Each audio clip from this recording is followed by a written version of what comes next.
Well, now we have Africa 54's Ndimyake Mwakalyelye with news about African entrepreneurs and those who want to be entrepreneurs in the Washington area. Welcome, Ndim. Well, that's right, Vincent. Thank you again. African immigrants living in the Washington, D.C. area who either run or want to start their own businesses have a helping hand from the D.C. Mayor's Office on African Affairs.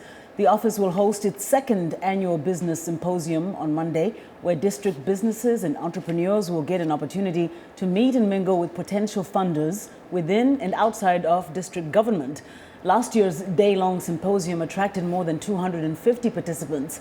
And joining us now with details on the forum is Winta Teferi, program analyst with the DC Mayor's Office on African Affairs, and also participant and entrepreneur Peter Karenge, who is the director of B360 Inc. And both of them join me today. So thank you so much for being here. Thank you.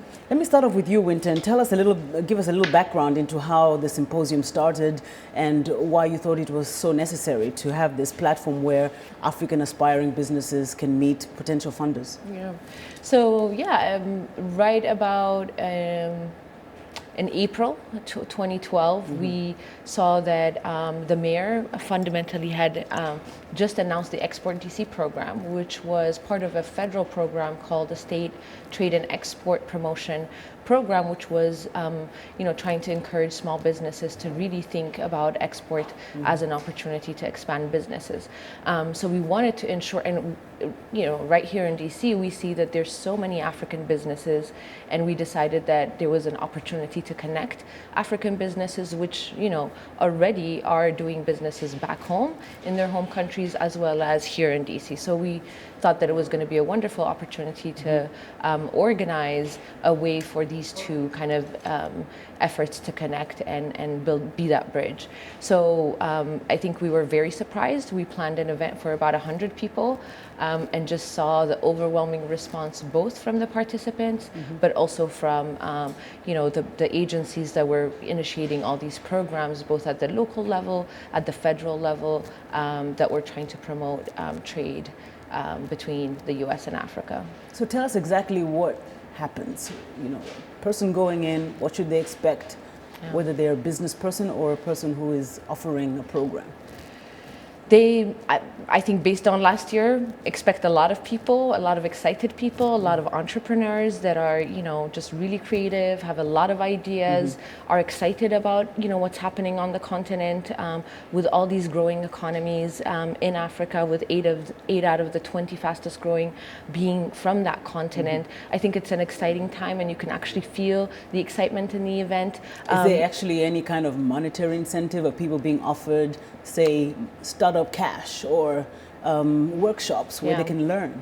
I think that you asked the main question, because last year the feedback that we got is people wanted more information on access to capital. So that was the main theme. So even programmatically, you see that this time we have a lot more sessions dedicated to accessing capital. We have 3 sessions, one for new businesses that just have a brilliant idea but want to know where the initial support is going to come from, for established businesses who want to actually expand, and also for international trade. So there are 3 specific sessions around access to capital on both, on that issue. So it is a huge question, and I think that's precisely what we want people to get into, dig in, ask the right questions, and really identify where the support in financial terms so is. So it's still kind of exploring.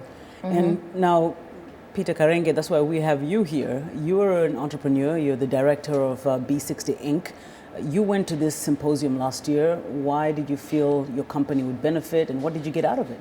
In a couple of ways, Ndimyake. This was a great opportunity for firms like B360, who are local here in the DC, but also have projects and work in Africa. So it was an opportunity to pitch for Africa. Africa is ready for business. And what this enabled us was to clear some of the issues that a lot of American companies who are interested in going to Africa face. Perception gap, where they perceive that Africa may not have the correct infrastructure, whether it is in ICT or whether it's in roads. There is sufficient infrastructure to do business in Africa. Pitch for Africa about the opportunities. There are lots of opportunities in Africa.